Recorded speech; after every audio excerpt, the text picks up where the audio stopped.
Myanmar's recent history is one of military rule, coup d'etats, and the stifling of dissent. Previously known as Burma, the Southeast Asian nation gained independence in 1948 after decades of British rule.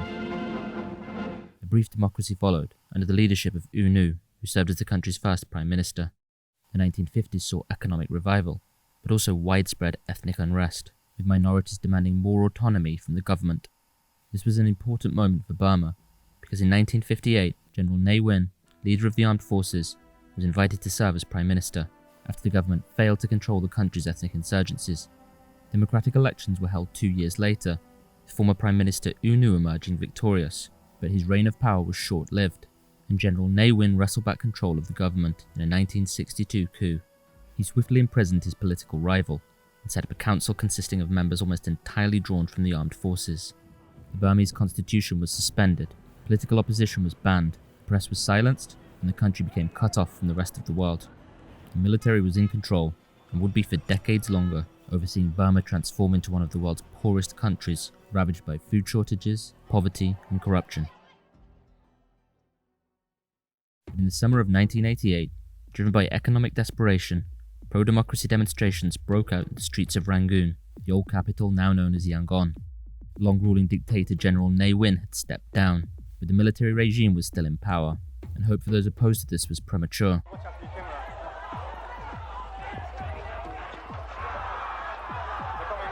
The uprising was crushed by troops who fired on protesters, killing over 3,000 people, while many more fled the country. The military imposed martial law. A new face of the resistance, Aung San Suu Kyi, was put under house arrest.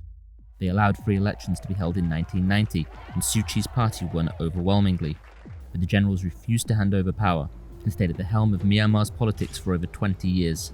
If we handed up the administration to the Aung San Suu Kyi, there's a lot of ethnic group in the country who have been rebelling to the government.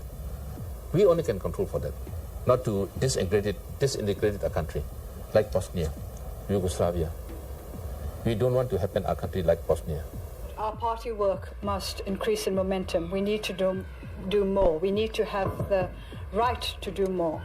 And I think we'll have to create opportunities to do more as a political party, to operate as a political party.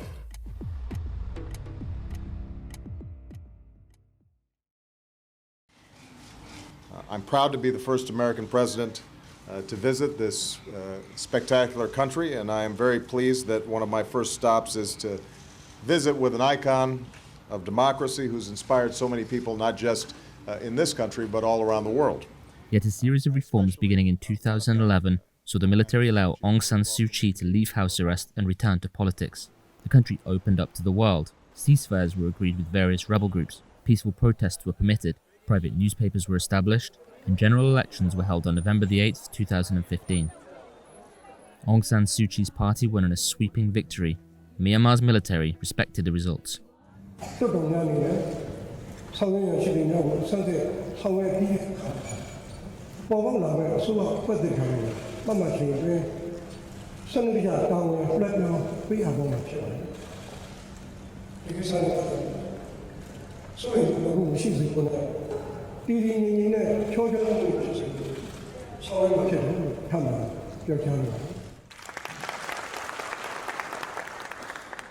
But despite this momentous political triumph, the military remained a powerful and influential force in Myanmar.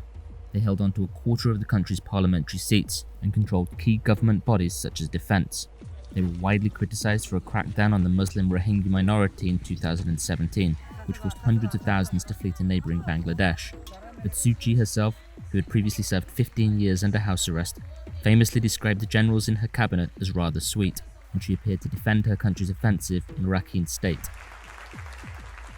The danger of terrorist activities, which was the initial cause of events leading to the humanitarian crisis in Rakhine, remains real and present today.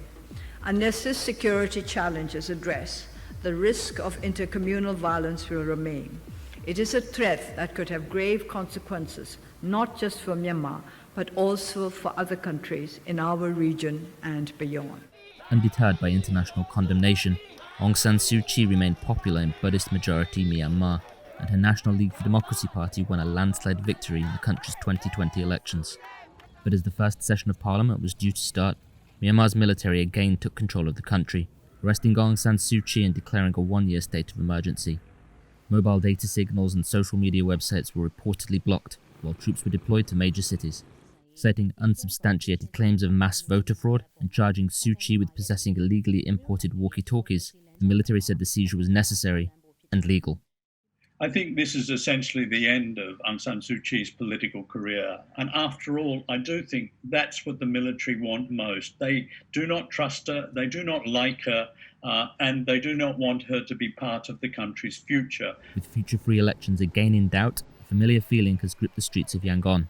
And while the coup sparked international condemnation, it remains unclear when Myanmar will return to civilian-led government.